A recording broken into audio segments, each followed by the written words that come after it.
Well, good afternoon, everybody. It's Friday, which I'm thrilled about. I don't know what time this is going to air, but anyway, it's Friday when we're recording, so I've got Friday attitude. I've got Jeff Johnston or Yep. Johnston Johnston. with me today from Brightn, Living Undeterred. What else you got going on? I mean, this guy's out to save the world, but more importantly, this younger generation. And I've been following him on social media for a few years now. We were supposed to meet a few years ago. It didn't happen. He's been busy. We've been busy. But I really, every week I have someone on that's lost someone to substance use disorder, had a child overdose on fentanyl, been in recovery themselves, lost a parent, lost a spouse. I hate to say he wins it all, but he does in this category because Jeff has been touched by every single one of these things. I'm not going to read your bio. I just want to welcome you to the show. Welcome to You Learn, You Turn, Jeff. Liz, I'm really excited. It's like 9 degrees below zero here in Cedar Rapids, Iowa. It's a lovely day, though. I'm looking out my window. It's great. This whole journey has been quite the enlightening, spiritual, thing for me. And I look back and when this all started back when I was 50 in 2016, and then where I'm at today. And even though there's been a tremendous amount of adversity and chaos and things that, I couldn't have predicted, I feel I'm a better person today than I've ever been in my entire life. And even though I've lost a lot, I've gained so much. And I'll talk a little bit about reframing and some of my, old stoicism that I practiced back in college has really helped me today. Even something like death can be opportunistic. It can be a way to become better, not bitter. And it's hard to explain that to somebody. And I didn't initially feel that way. And I can kind of share my story, kind of how I've gotten to this point today. But what people probably, maybe you realize, maybe you don't, but I work really, really, really hard at staying in this zone. I mean, really hard. Like, Yeah. I can share the one time I decided to get overconfident and think I had grief and trauma whipped, almost cost me my life. I can share that. But, I think when I listen to people on podcasts, and I'm an obsessive podcast person, I've watched you guys' podcast for a while. I really love what you guys are doing at U-Turn. Really would want to emulate what you guys are doing in a way, Thank you. And I've followed everybody on LinkedIn that makes these great posts and stuff. And it's like, there's every story has something that we can relate. Now, I understand a lot of people watching right now, whether they've lost a son and a wife, I don't know if they have, but there's things in their life that I can't relate to. But Yeah. And that's the uniqueness of our own stories. And that's why it's important to be vulnerable, because I think one thing that I do sometimes fall trap to, and I know people do too when they're in this space in recovery or whatever, is that we compare, like grief comparison, like, oh, well, Liz's husband took his own life. I'm just making this up, Liz, sorry. Yeah. And so, I can't relate to that. My story isn't as traumatic as hers. So how can I feel bad? And that's just, that's not productive. I did that early on. And now it's like, I want to lead with love and hope and abundance and less fear and scarcity and less comparison, because, at the end of the day, none of that is productive for me increasing my well-being. And I think being vulnerable has been something that, and I know you've shared a little bit on your LinkedIn profile, being vulnerable. Mm-hmm. There's something about being vulnerable that's so beneficial and so gives us a sense of purpose as the one sharing the story. But hearing somebody share a story is so beautiful. And I just, I feel so grateful when somebody trusts me enough to call me out of the blue. And it's almost every day. I mean, I get a text or a DM or a call and, hey, Jeff, I don't know you, but I'd like to talk to you. And I'm like, I'm just a guy from Iowa. I'm not a clinician. I don't understand any of this stuff. I just kind of do what I'd been You've been doing. through And it. You have lived experience, and sharing connects us as human beings, and I think we're all craving that mm, in this day and age. But take us back to, I hate to do that, but take us back to 2016, and you're living your life. You've got what, 3 kids, beautiful mm. wife. What I mean, happened?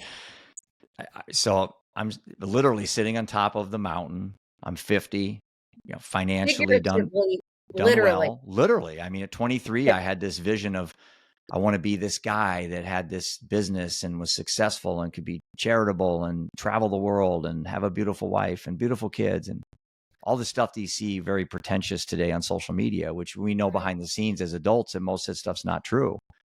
Um, but I was living that illusion. Well, then, so at age 50, October 4th, 2016, before the event that changed my trajectory of my life, I ran a wealth management firm called Premier Investments of Iowa that I started when I was 23. 100 Wow. hours a week, slept in my car, sold insurance door to door for years, and then finally got my securities license. And we had grown the organization. So on that day, we had about 600 million of assets under management, which is larger than a lot of banks. We had 9 full-time staff and 7 employees. I had a radio show, I had a TV show. I had all these things that I guess I was successful, right? I Yeah. mean, by definition. But what people didn't know is I was a 34-year alcoholic. I had 20-year compulsive gambling addiction that was severe. So the reality was, as I was presenting this success story to the public, behind the scenes, I was having some issues. I was up to 190 pounds, drinking 6 days a week. Functional alcoholic, Liz. So I could get up in the morning, work, never drank before 5, but man, from 5 to 9, I drank it all. Yeah. And then my oldest son, Seth, our oldest son, Seth, at 15, we took him into the doctor because he was hyper and intense and fidgeted. And wow, shocking, right? That's every Right. 15-year-old person. Yeah.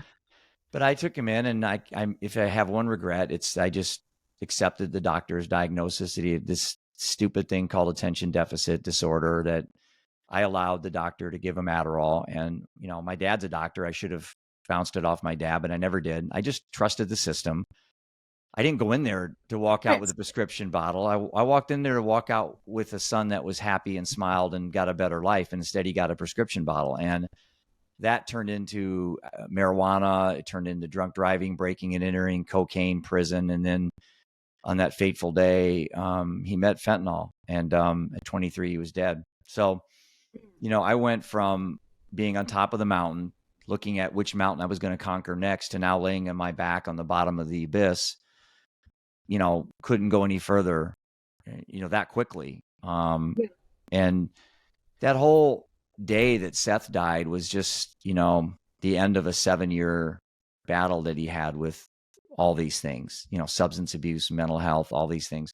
And I'm just this dad trying to coach, trying to run a business, trying to keep my wife, from worrying about our son, juggling all these, and then my own health's deteriorating.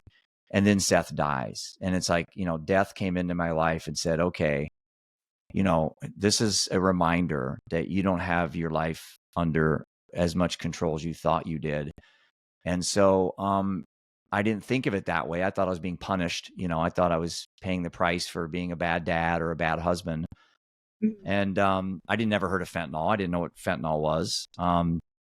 That day Seth died, I knew, Liz, that my life was never going to be the same.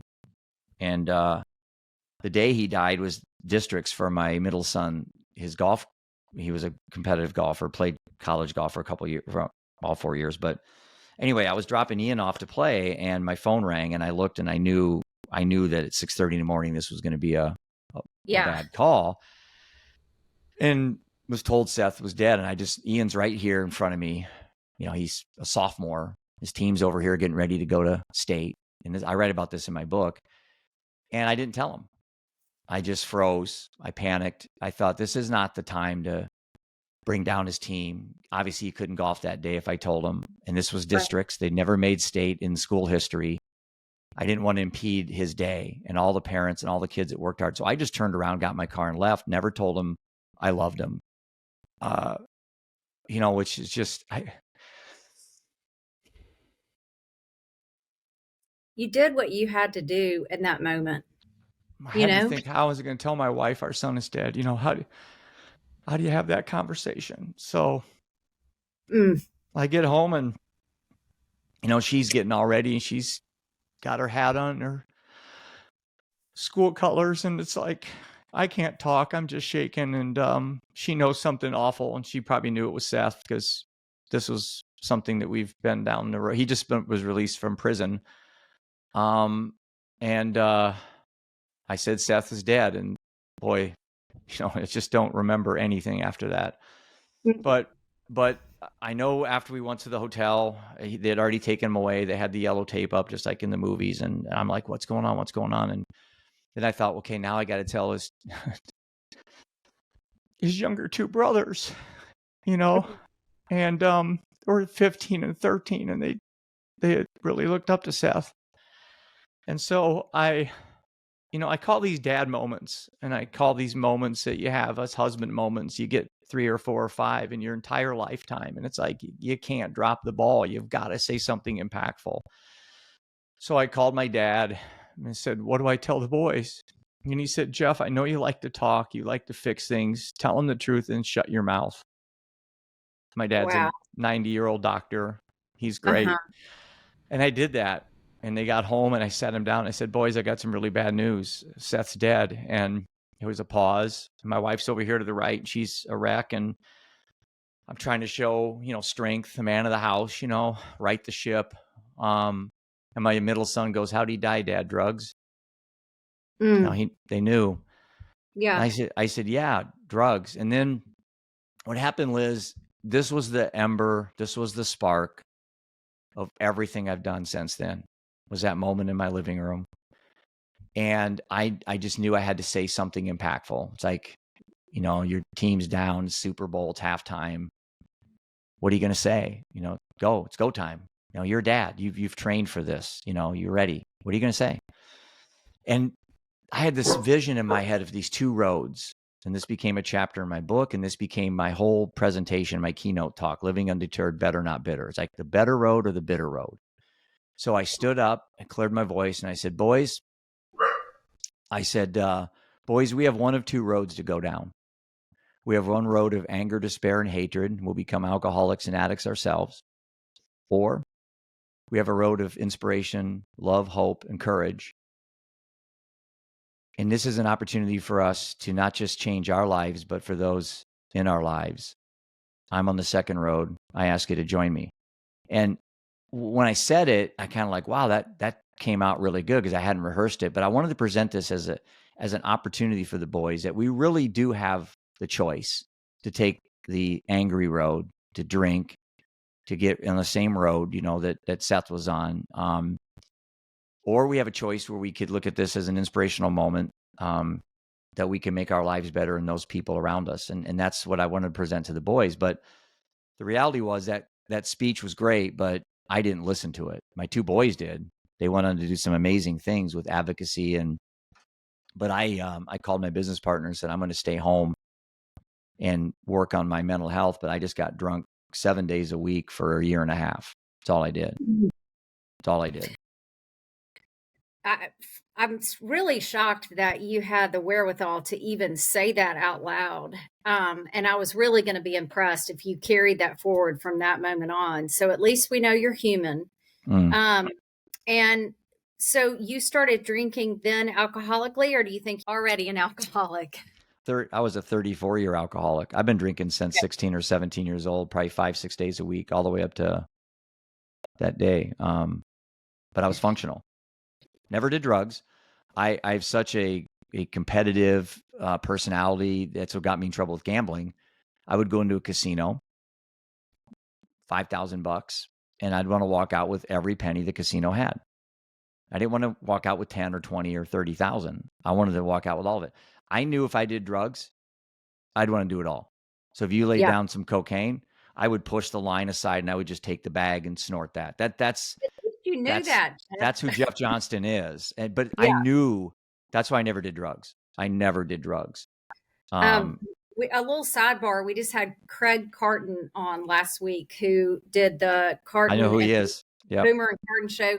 Yep. Anyway, he just got out of, he was in prison for a year for I saw his Netflix documentary. It's really good.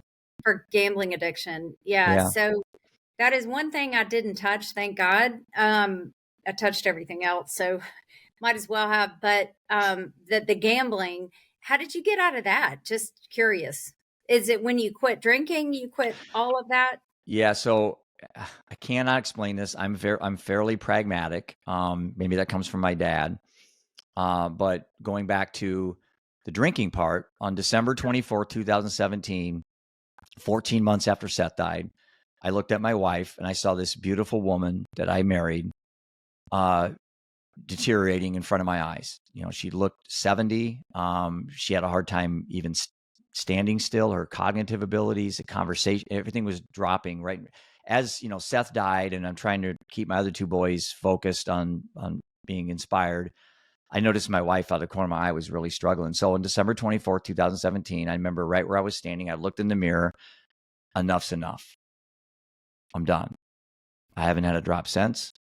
For me, it's been the easiest thing. Wow. It's been the easiest thing ever done in my life. I don't call myself sober because that implies I'm in a fight. I just don't drink. I just don't drink. I don't go to meetings. If I drank, Liz, then I drank. I wouldn't torture myself. I don't keep track of my days. I know what day I quit. I don't know how many days that is. I don't care. I live right now, this moment. I don't drink today. And that's all I count. And, you know, that's probably atypical for a lot of alcoholics. I don't call myself an alcoholic. I just don't drink today. It's that simple. And yeah. And so I don't know if that can help people, or if what you're doing is keeping you from drinking, then keep doing it. Double down on it. But for me, I just, I quit gambling the same way. One day I walked out of a casino, I lost $10,000. And I just quit. I just stopped. I don't know how I can do that. It's not, I know if I started doing these things, I know what the outcome would be. I watched my son die. And then, you know, I haven't told your listeners this, but on June 29th, 2021, one day after my youngest birthday, he turned 18, had his birthday. The next day, my wife died of alcoholism. She died. Yeah. So it was prescriptions, alcohol, and grief, you know, whatever you want to call it. Seth's death is what killed her. Alcohol was just the tool. The coping mechanism. Yeah. Yeah. She was 46. So, you know, Liz, I went from where I started my talk on top of the mountain, pat myself on the back, how great I was, how successful I was, to now death comes in my life again, takes somebody I care about, and forces me to become better again. And I am grateful for death. I really am. It's hard to say, and people watching this probably think, you know, how could you be grateful for that? But I am a better human today than I ever could have been, through money, through fame, through whatever. I'm grateful for death. I am. I'm not ready to go, but I'm not afraid of it. And all death would do for me right now is rob me the opportunity to do what I do. And that's our Brightn app. It's help people.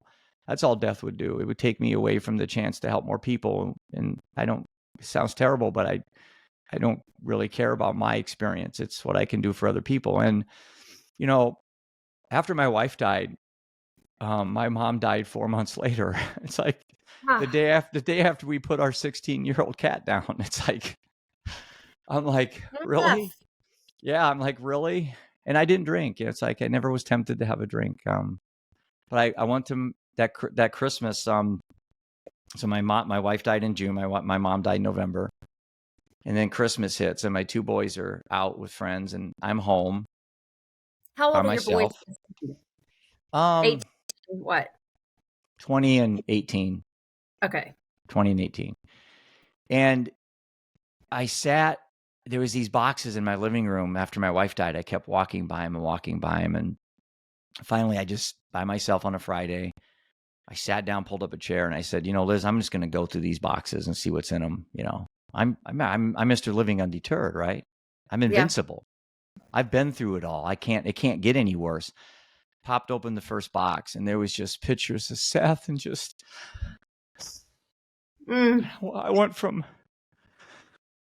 here to here so quick.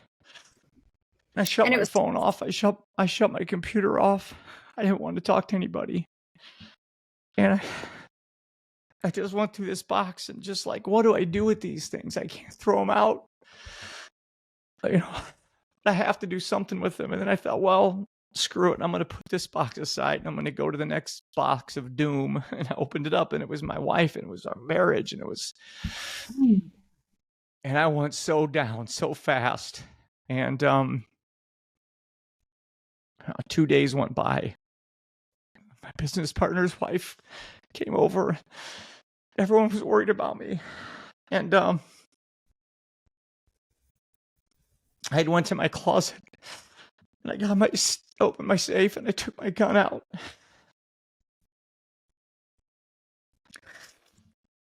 And, you know, the worst part of this whole thing is I was so comfortable in ending my life. I was just so ready to die. It's like the pain of living was so much stronger than whatever was out there ahead of me. And I got down to 3 seconds. And what people don't know is the Brightn app that we have for kids' mental health. When my son Seth died, our son Seth died, his daughter was born 3 weeks later. And she's 7. She's 7. Oh. And her name is Brightn. Oh, I did not know that. And so as I sat in my closet with I have a granddaughter and her dad died, 3 weeks prior to her birth and her mom's gone. Her mom's got a bed problem, but I sat in that closet with a gun to my head thinking, I got down to 3 seconds and I just kept thinking about Brightn. And it's like, man, my kids can't lose their dad. I'm undeterred, right? It's like, that's what I'm trying to show them, And so the only reason I share this pain with people is that, people look at me, they follow me and they think I'm Superman and I'm not, I'm seconds away from doing that again. Every day. I know it. And that's why I get up at 4:45 and meditate for half an hour. That's why I work out 2 hours a day. That's why I don't watch TV. I don't follow negative things. I know I am that close to, this happening again. And I respect death enough to know that I'm in awe of death in a way because it makes life more valuable. You lose somebody, if that doesn't, I mean, the pull for alcohol is comical compared to what I've been through. It's like I don't have any desire to drink. It's like I'm honoring my son by not drinking. It's like, right. Yeah. So I found that thing. And that's what we all have to do is find that thing. And your thing could be you were arrested, or maybe you got divorced, or maybe your bankruptcy, or that thing is what keeps me alive. And it isn't the fear of death. It's, I want to milk every experience I can have right now. And my heart is so full of love and inspiration. And when I cry, the weight of the tears are so much different. Like when I just cried there, it's so much more of just, I'm so happy to be alive. I'm so grateful to be able to talk to you and to share this story and to, just go to bed tonight and I sleep good. It's just like, but I know I'm just like, I'm right there. I'm right there. I don't call it triggering. I don't have depression. I don't play those narratives. I have extreme sadness. So I think that's what I play games in my head that I don't want to participate in these narratives that most people play, and it works for me. You're amazing in your strength. I just have to say, like, my path has been a lot different, but I hear you when you say it's that thing that keeps you. We had a near-death experience as well 17 years ago, which is what drove me here and drives my passion. And when I look back, I mean, no, I would never trade the things that we went through that were terrible to get me to where I am today. So I can't understand, even if someone out there can't, when you say death is not a gift, but it's it's something that's changed your life and you wouldn't have it any other way. And well, you didn't say that. I guess you would have it No, any but I know other. what you mean. Yeah. I mean, I would. it's a gift. These awful things are a gift, and you just want to share it with the world. And I can Mhm. tell you, I can feel it through the computer. I can feel your emotions. I can see it in your face. I can see the pain, but also the joy of living because you've seen both sides. You've even almost been there, Mhm. yourself. So, take me. Okay, so that was the Christmas, and you were going through the boxes. You did not leave this world, thank God. And then, Mm. how did you start your tour? Was that the next Okay. step in the process?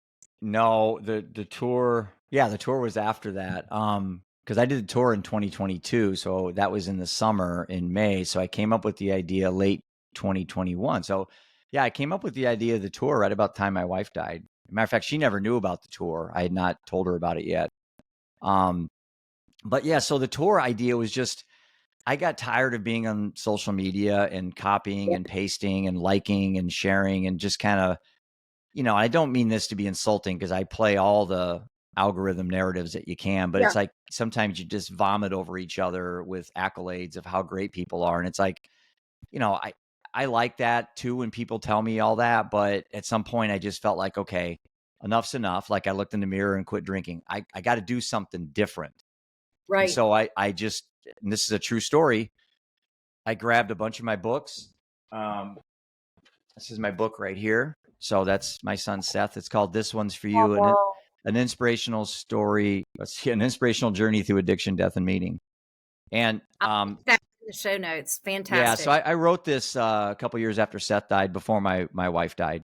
But I went up to Camping World in Cedar Falls with about 10 books. Walked in, said, "Hey, I want to buy an RV, drive around the United States.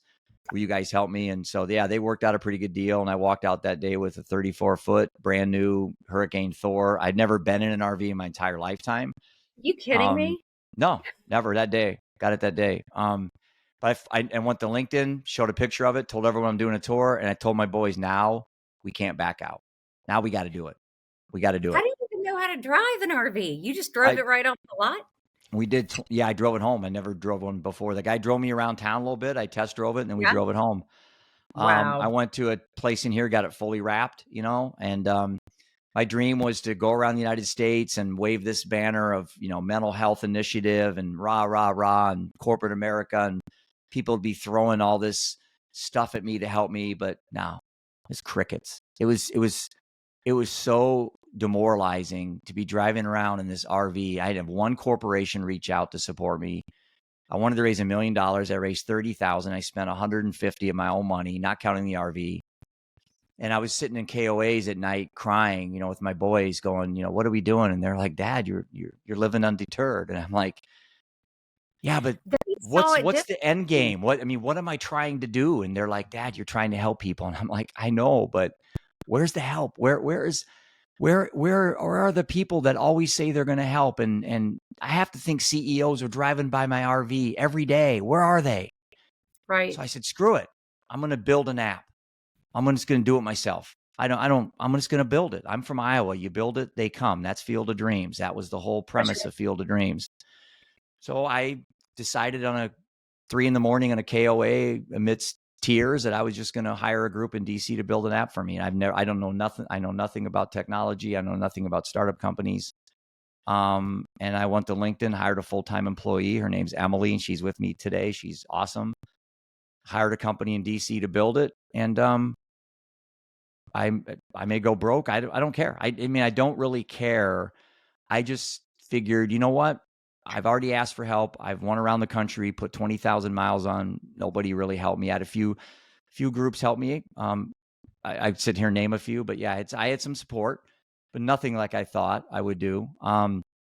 So I could sit around and cry and feel sorry for myself and be on the bitter road, or I could just get better, step up my game. So that's what I'm doing. That's the whole idea behind the Brightn app is founder. I'm not going to be stopped. It may, I don't know. People ask me all the time, what are you trying to accomplish? And it's like, I'm just in motion. I'm just in moving. That's my therapy, Liz, is I have to be always moving. Tell us you do. And a lot of times that's what fuels creativity. That's what fuels productivity. And it sounds like I actually downloaded the Brightn app today. And one thing I was surprised at, it's not just about mental health, but what I loved about it was it's financial, because a lot of times Yeah. these young people, I know a lot of my daughter's friends are in a lot of financial trouble in their mid 20s. Yeah. Uh, they don't even know how to balance a checkbook. They don't write checks. They only do Venmo. So there Yeah. were some really good, like everyday living things that can help these young kids. But tell us the genesis of the app and what it does and Oh, who it's perfect. used for. Yeah. I'm so happy that you are giving me a chance to talk about this because I did a lot of recon. So even though I'm pretty impulsive, I did do some recon on what was out there. And I didn't want to be the telehealth app because I have this philosophical problem. If you have a child, Liz, and they're on my app and I diagnose you on some CBT based assessment that you have attention deficit, I'm going to send you Yeah. to a therapist and they walk out with Adderall. It's like, that's what I'm trying to avoid. That's what I'm trying to avoid. Now the money's there, venture capital money, they love that. But you know, I don't care about that right now. I care about what happened in my family started with Adderall, started with a prescription given for attention deficit. So why would I build an app where the whole goal was to send other people's kids to go see the same situation that Seth went through? Right. That's not saying that telehealth isn't going to be an off ramp on our app. It will be. We'll have the ability to help kids, but that's not my unique, competitive advantage is to be telehealth. So I didn't want to be treatment. I didn't really want to be prevention because prevention's fear based. You know, Liz, if I say to you, don't do drugs, you're going to die. Yeah. That's uplifting. Yeah. So there's nothing in there. So we invented the new category called empowerment mental wellness. And so we're not treatment, we're not prevention, we're empowerment. So everything on our app is uplifting. We don't have users even. We have thrivers. We I don't call the love people on our we are so intentional. Every word that they see is going to be inspirational. So our young adults are called thrivers. So we have a community of thrivers. That's what we have. We don't have users. Why would I call a user for my app when my son died using drugs? Really? I mean, Yeah. that to me is like an Think about insult. that. It's so that was just a no-brainer. So what I did was this. I thought, okay, if I could be the creator for a day and create an optimal 20-year-old, okay, what would that person look like? Right? Yeah. So another way to ask the question is, what are the top 3 things that kids today stress about? What are the 3 things that are the biggest issues? So I did this tremendous amount of recon. I mean, read and podcasts. I probably listened to some of your guys' podcast a year ago. I Can tried I to. try to guess? What's that? Can I try to guess the Yeah. top 3? Yeah. Okay. Body image.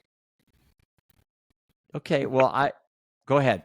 I'll let you go through the ones, and then I think Inclusion. they fit in.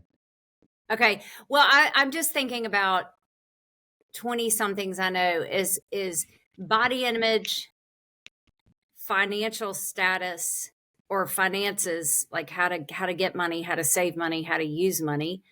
And the third would be the biggest worry or concern. Well, body image would be an inclusiveness. So like finding your people. I don't know the third one. Those 2 are so I big. struggled too. I struggled with All right. What 3. is it? I'm sure I got Well, it all right. okay, What is it? I'll go back a little bit. So when I was a financial advisor, you came in my office, you gave me your 401k. I invested it for you based on a financial plan, right? So I didn't just Yeah. throw darts at stocks. We had a plan. Well, the plan then would say, let's diversify your money into stocks, bonds, and real estate. Well, when I got into mental health, I noticed there's nothing like that. There's no plan and there's no diversification. It's just a game of whack-a-mole. Your kid's having a problem. Let's go see a doctor. We'll give a prescription for that problem. And then when another problem comes up, we'll go run at that problem. We'll focus on diet. And so it's just, or sleep. Let's focus on your sleep. And so there's this big game of mental health whack-a-mole. And I thought, okay, I'm a good financial advisor. What could I do to, create an app on mental health for kids based on my experiences as an advisor. And I thought, well, let's diversify their mental health. Let's diversify their mental wellness. And so I came up with 3 asset classes. So instead of stocks, bonds, and real estate, it's health, wealth, and purpose. And how I came up with those was this. So you talked about body image, that's health. So health is mindfulness, yoga, stretching, exercise, diet, sugar intake, caffeine, Right. blah, blah. That's all health. Okay. That was easy. That was easy. Every app out there has that. So I thought, okay, what's the second one? And I started looking at research in Gen Z. They're the most lost generation of all time. They're upset with what adults have done to the climate. They have no discussions on politics. They're all angry. Mom and dad argue about Trump and Biden. Water pollution in the water. Student debt. It's like there's no purpose. They're lacking meaning and purpose. And so they're the most lost generation of all time. And they're also the world's largest generation. So that was my second one, health and purpose. And I thought, what's 3? And it's right in front of me. It's wealth. And that was what I did for 34 years. So I figured, okay, let me look at the stats. Number 1 stressor for older Gen Z, 18 to 26, is financial insecurity. Now, there's a difference there. It's their confidence level. It's their relationship with money. So we're not talking about how to make money. That's not what our Brightn curriculum is about. It's how do you develop a better relationship with money. 7% of college kids today are addicted to gambling. And it's because of the online gambling on the phones they can do now. That's right. 87% of those, I think, are males. So that's never addressed in any mental health. I'd sit there, Liz, and I'd go to LinkedIn Live conferences with 100 people, all these experts. And I'd sit there going, no one talks about a healthy relationship with money. It's all, it's all good stuff, suicide awareness and, body image stuff and meaning and purpose. But there's that elephant in the room for me as a financial advisor was, why don't we showing these kids, they're telling us the largest concern is financial insecurity. Where's an app that has all 3 of these on one app? And then the other thing that solidified it for me was 67% of American adults live paycheck to paycheck. So where are kids? They lack the confidence. Majority of parents are broke. Where are they getting this at? They're getting the math behind the money at school. They're getting the quantitative aspects, but they're not the qualitative, not the emotion behind money. So our curriculum is all based on a respect, a reverence towards wealth creation.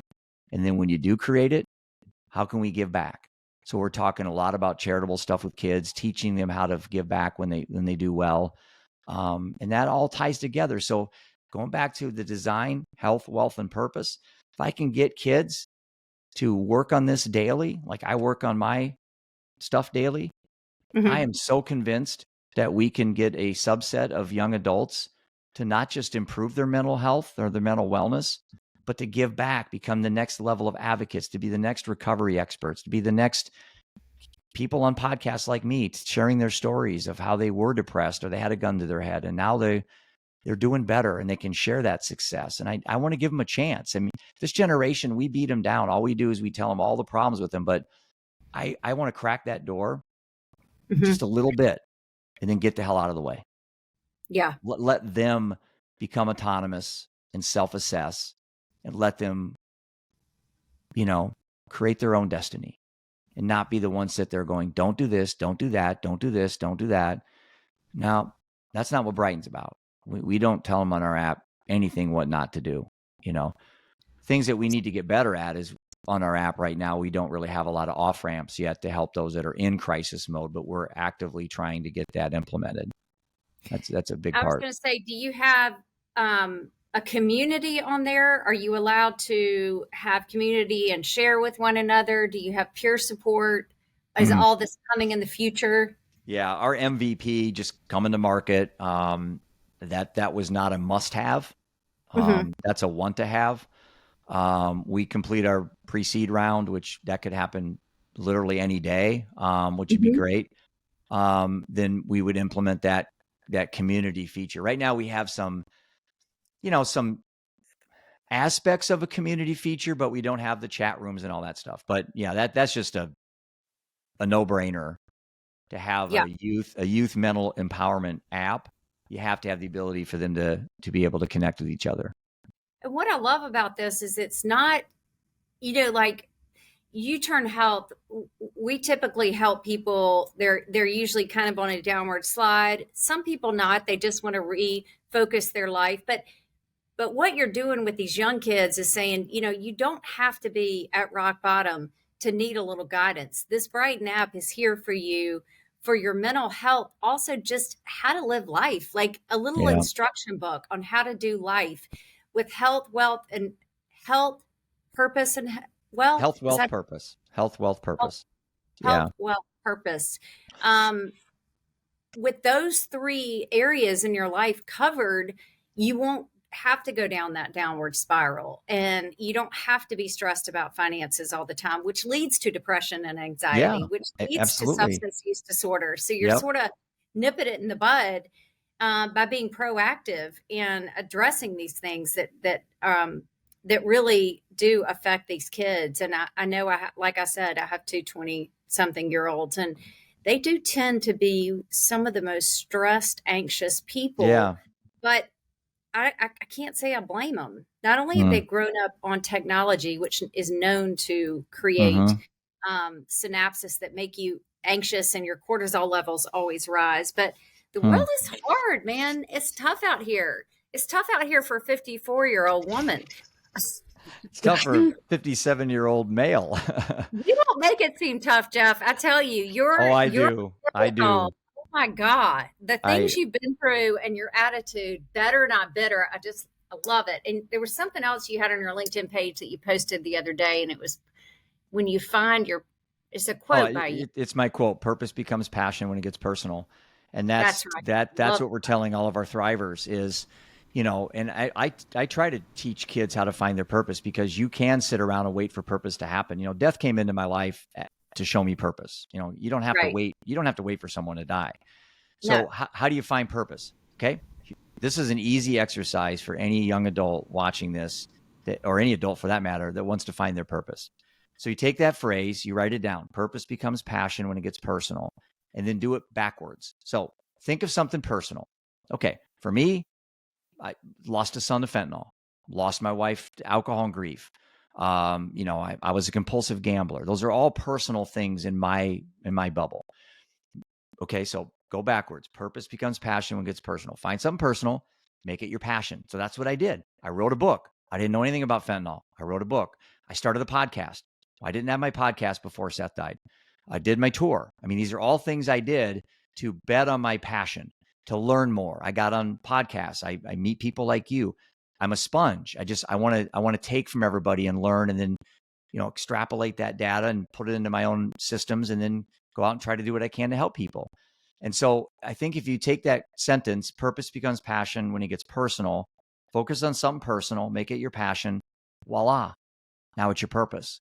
And so when I talk to kids, instead of sitting around looking at your computer, waiting for your purpose to just show up magically, like the clouds are going to part and you're going to be anointed, here's your purpose. No, find something personal, because even a 7-year-old has something personal. Right. And then immerse yourself learning about that personal thing. I had a 12-year-old neighbor girl that saw an animal get abused, and she's very interested in animal welfare. So she took a personal event, an abuse of an animal, and now she's learning about what a veterinarian does and about humane societies and things like that. And now she's at 7, 8 years old, working on that ember in her heart that now can grow into a fire, and she'll be unstoppable. And that's what we got to tell kids is, we all have an ember. We all do. Yeah. You do, I do. Sometimes it's just flickering. And my ember was flickering in that closet when I got down to 3 seconds, and it didn't get extinguished. I didn't pull the trigger, and I'm here. And now it's like, I feel unstoppable. But I also know I'm fallible. I mean, it doesn't take long for me to go from here to here. I mean, it can be like that. So I just really focus on not taking shortcuts either. And so for anybody who goes to AA, or anybody who, is in your community, because your peer-to-peer part of your app is phenomenal. I think you guys are onto something worth its weight in gold, the way you guys have built this social proof peer-to-peer aspect of U-turn. But there's something about that. there's some beauty in all that, amidst all this chaos and negativity. But, and that's what keeps me going, is that little spark, and, I just want to always make sure that there's an ember in there, at some point. And I know that you say that the tour and all that was, you were upset and you didn't feel supported. But what I heard was your boys looking at a dad who could be groveling in grief, drinking himself to death, and instead took a chance, took an Yeah. RV, and they will never forget seeing you do that. Yeah. The most important people in the world saw what you did. Who cares what the CEOs did? Yeah. The worst moment on the tour is now like the most memorable moment on the tour. And that was a day in Arkansas, in Little Rock, where I got asked to speak at Wolf Street Recovery Community Center. Mhm. And the night before, I don't know if you know who they are, but they're great. And that night before, I got an email from Rotary, where the president of the Rotary International Action Group for Addiction Prevention wanted to come hear me talk because they were going to ask me to be on their board. I thought, Oh, God, this is wow. great. Yeah, I'm a Rotarian. This is great. It's Uh-huh. great for our everything we're doing. And so that morning, it's like 10 o'clock. My talk's at like 3.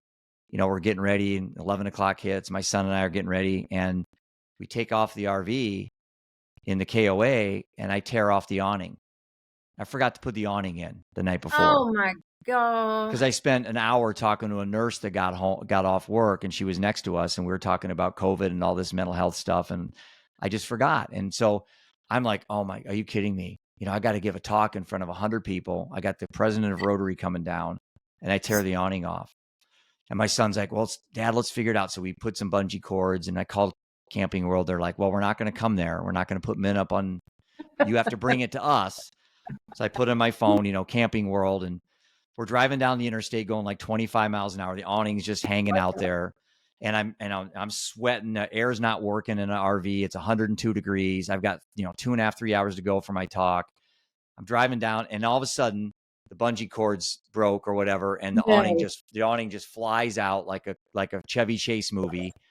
And I'm going 35 down the interstate. And if there would have been a car next to me, I would have hit him. And I don't know what would have happened, but the RV went like this. The refrigerator opened, all the food went spilling out.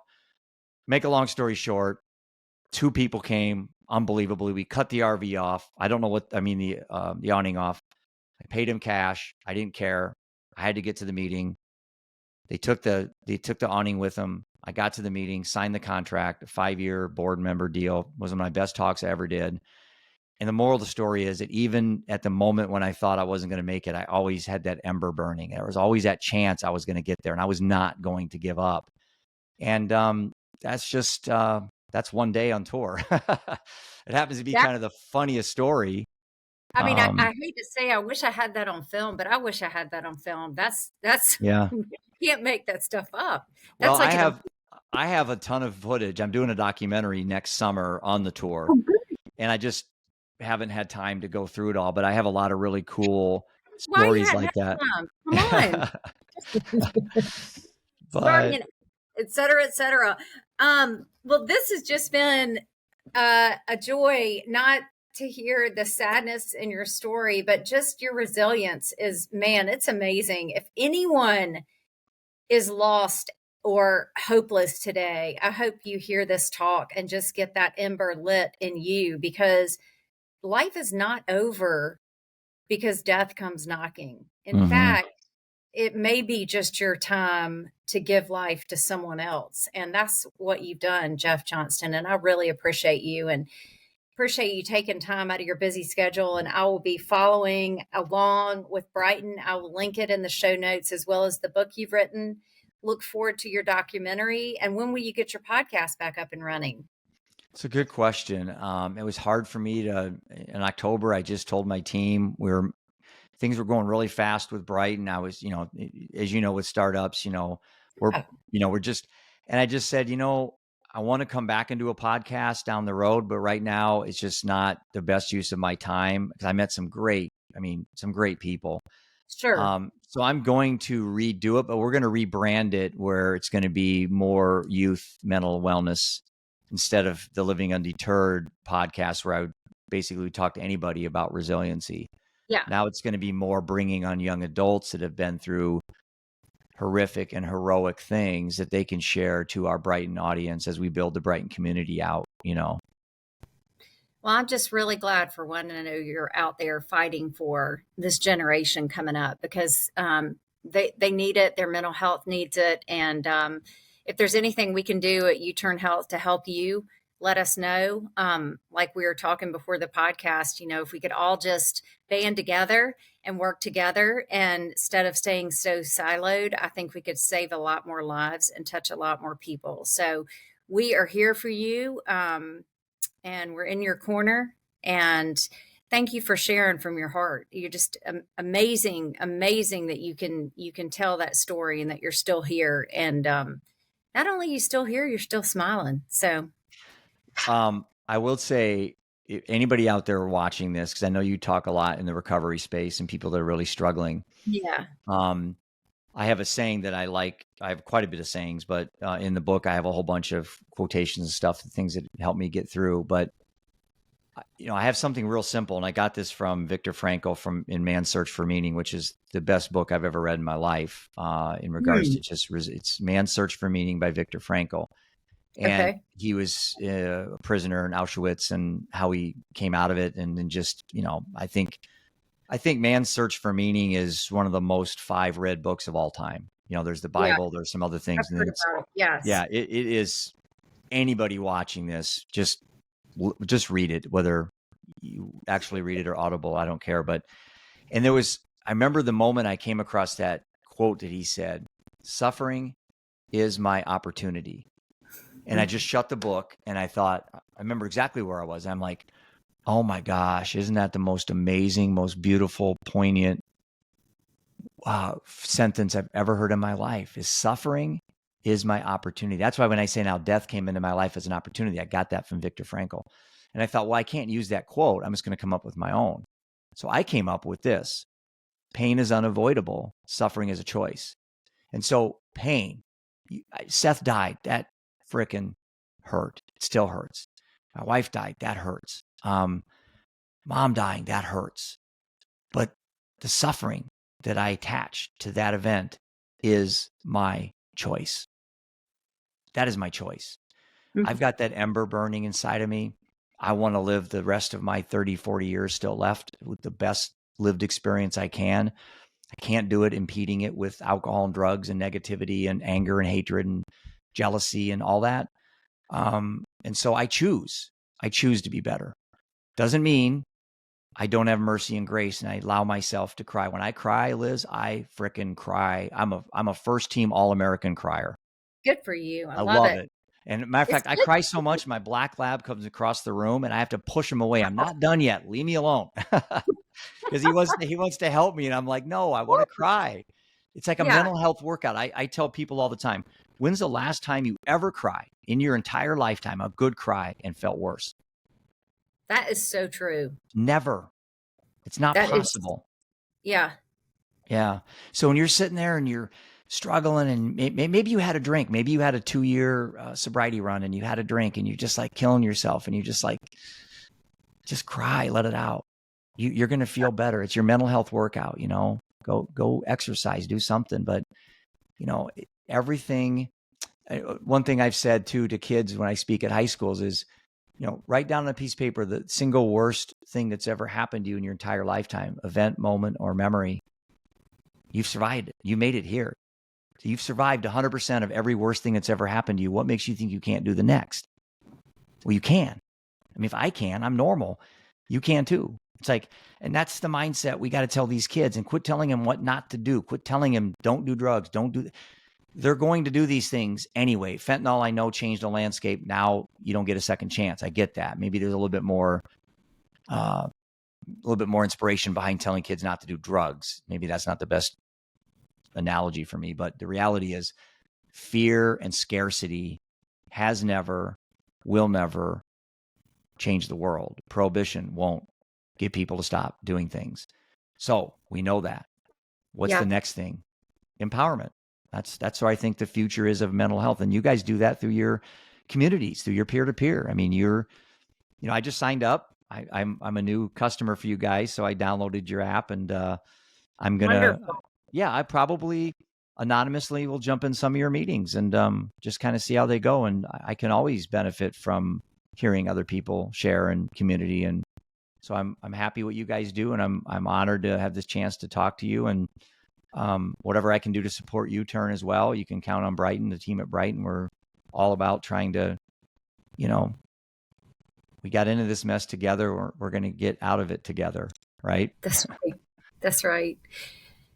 Wow. Well, thank you so much. And what's the name of that book that you just said? I've already forgotten it. Man's Search for Meaning. Man's Search for Meaning. Yeah, I heard that on a podcast recently. This guy said, you've got to go read that book. I mean, it really will put everything in perspective for you. So anyway, Jeff Johnston, thank you so much for joining us. I will link your Brightn app as well, and people can sign up for that. You don't have to have a code or... It's free right now. And I will tell you that our new dev team, the new upgrades are complete. So the app you see right now, in about a week or two, it's going to be substantially better and different. And then, so it's free right now. We do have a tiered subscription coming in probably around March, but anyone that has it will be grandfathered in. And so, yeah. All right. Well, we will link all that and put it on social. So anyway, great to finally meet you. I'm sorry it's taken us a couple of years, but let's keep in touch, and maybe we'll have you back on and get an update. That'd be great. I'd love to have you meet our team and see if we can save the world together. I'd love that. Everybody out there from You Learn, You Turn, great to have you here and listening, and everyone have a wonderful weekend.